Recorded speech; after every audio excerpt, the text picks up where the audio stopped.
you guys, and welcome back to my channel. Today I am very excited to share a unboxing with you of a pair that I've wanted for quite some time, almost a decade. And while this isn't the original pair, it still is pretty much the same thing. So without further ado, let's get into the video.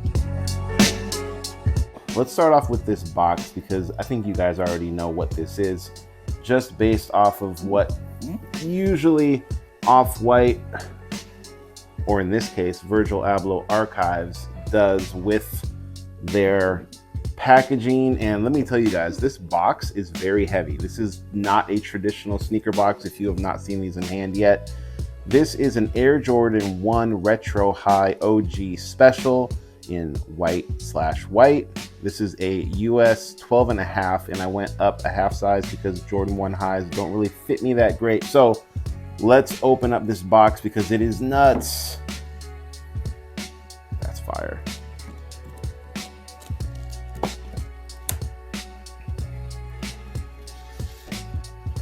Before we get to these, let's get to this. One of the really cool pieces that I was looking forward to seeing, and I love that it's like a hidden compartment at the top of this magnetic box, by the way, is this right here. This is a copy of a sketchbook from Virgil, and I'm not going to look through the whole entire thing, but it is just so cool that we have the copy of some of the stuff that Virgil was working on. Of course, rest in peace, Virgil Abloh.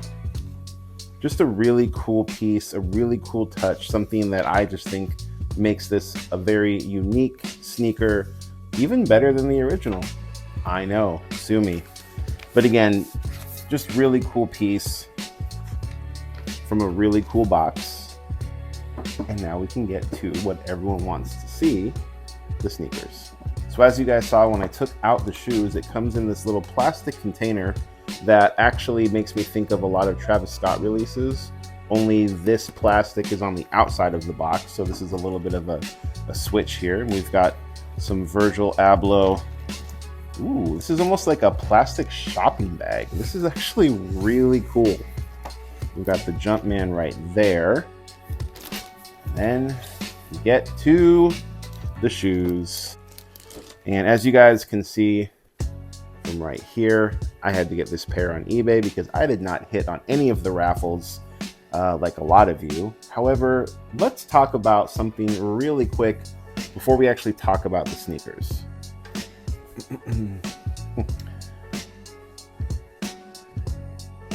All right, so originally this sneaker was part of Virgil Abloh's Off-White collaboration with Nike, and this specific one I believe was only like a European exclusive, but it was extremely limited. So a lot of people were not able to get this pair. One of the biggest issues that most of you guys know with any of these Off-White pairs from this collection is the yellowing over time. So a lot of people that do have this specific pair, the yellowing is going to show more just because of the white, light blue, and cream colors that is on the sneaker itself. That being said, some people actually didn't bother them. To other people, it really frustrated them, especially those people that held on to the pair, didn't wear them, and then they took them out of the box and realized, like, I can't resell this as a dead stock sneaker anymore. Well, sucks for you. You shouldn't be a reseller. You shouldn't be a reseller. You shouldn't be a reseller. But that being said, when this sneaker was announced, I honestly did not believe that it was true. And the main reason for that is because social media, especially in this AI day and age, loves to trick people, and you'll see customs or you'll see renderings from a computer of sneakers, and you just never know, is this actually true or not, especially in the case of grails like this. When there was an actual release date for it, and more importantly, shoes started selling through the back door, this was like, wow, this shoe is actually releasing and I need to get my hands on it. Originally, I would say that the resale was probably sitting at around $2,000 for a bigger size. Started to drop. It got down to about $1,400, and I was thinking to myself, okay, I have those two Fragment Travis sneakers that I already made a video about, and I said on that video, let's just cut it in right here. While I do like it a lot, the other Travises that I have, I just prefer over this. Is this a pair that I want to keep in the collection? I don't know, because there's definitely other sneakers that I could get that are going to be around this value, even a little bit more, like for example, the Off-White Air Jordan 1 Alaskas. I might potentially combine these plus a little cash to get those. We'll see. I was willing to basically go $1,400 at the max because I felt that would be more or less a fair, even trade. Well, these continue to drop. So much so that when I eventually pulled the trigger at $7.99 on eBay, they went down even more than that. They got as low as, I think the lowest I saw for at least a size 12 and a half, 500, 550, I believe it was. Now, when people found out that there was no sneakers release, the resell on these shot back up. So take that for what it is. I think they're sitting now at like around $700, give or take. But again, I was able to trade both of those pairs for a little bit less than I thought because the resale on those dropped as well for this pair straight up. So I was really excited that I was able to make that happen without having to toss in any extra cash. Okay, now with all of that being said, let's actually talk about the shoe itself and what makes this shoe different from the original drop. So let's just start off with the first obvious thing right here. You see that V.A.A. for Nike? That V.A.A., if you did not know, is Virgil Abloh Archive. So this is actually not a collaboration with Off-White. I don't know much of the history behind what happened when Virgil passed with Off-White and with Virgil's people, but I just know that this is not Off-White at all, even though it looks pretty much the exact same. Again, really only the biggest difference, at least visually, is that right there. Secondly, on this hang tag, I'm not sure if you guys are gonna be able to see it, but it does also have the V.A.A. on that blue hang tag too. We've got the 85 here on the ankle as well as on the other ankle. Of course, the whole point of this sneaker originally is the deconstruction of the shoe. So we do have that deconstructed tongue as well as the ankle liner right there. Let's actually grab this sneaker. It'll be a little bit easier to show without all those extra laces on there. The shoelaces.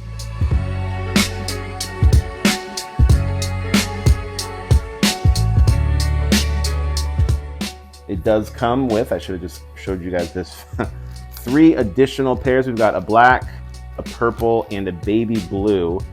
I'm probably going to do the baby blue, potentially 1 baby blue, 1 purple, 1 baby blue, 1 white, or just both baby blue. The black I'm not going to use for this specific pair. We've got, of course, that orange tab right there, as well as the blue above it on the swoosh, kind of like Virgil's signature. We've got nice ice white bottoms. Correct me if I'm wrong. I feel like the original pair maybe had clear blue ice bottoms. I'm not sure on that though. And then of course we have that blue stitching on the bottom of the swoosh right there. We already went through it, but again, it does say V.A.A. for Nike Air Jordan 1, Beaverton, Oregon, USA, copyright 1985. And then of course, Air, which is probably one of the best looking as far as what Virgil did for describing the technology in the actual sole of the sneaker. The materials, I wouldn't say it's like feels like anything insanely premium, but it definitely doesn't feel just like a GR Air Jordan 1 release for sure. No question about that. The leather feels good. This whole deconstructed sponge right here feels fine. We've got the embossed Air Jordan Wings logo right there. Nothing on the heel itself. And that's pretty much how the shoe is. It's very simple, very clean, but again, I love it. This has been a sneaker that I've wanted since what, 2018, 2017, when these originally came out, but they were so limited. Even used pairs were selling for like $1,500 to $2,000 that were already yellowed, already beat up, just absolutely ridiculous. So the fact that I could get this by trading in 2 additional pairs for that $7.99, I'm not mad at it at all.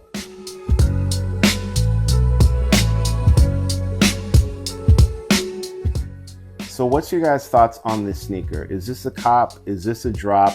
Is this something that you feel like you're frustrated that now a lot more people can get their hands on? There's been a lot of talk about people frustrated with the now lack of exclusivity of a lot of Nike's Grail sneakers, because what they thought was more almost like a one of one has now become something that more people have access to, but not that many people. And me personally, I always like people having the sneakers they want. So if you want this pair and you have the money or sneakers that you can trade for to get, like I did, I say go for it. Who cares if other people wear it? Who cares if it's not the original? Again, unless someone is literally going up and seeing that V.A.A right there. I am thrilled that I got my hands on this Air Jordan 1 Virgil Abloh Archive Alaska. Shout out to the state I was born in. Let me know what you guys think in the comments. My name is Wiz. Peace and love.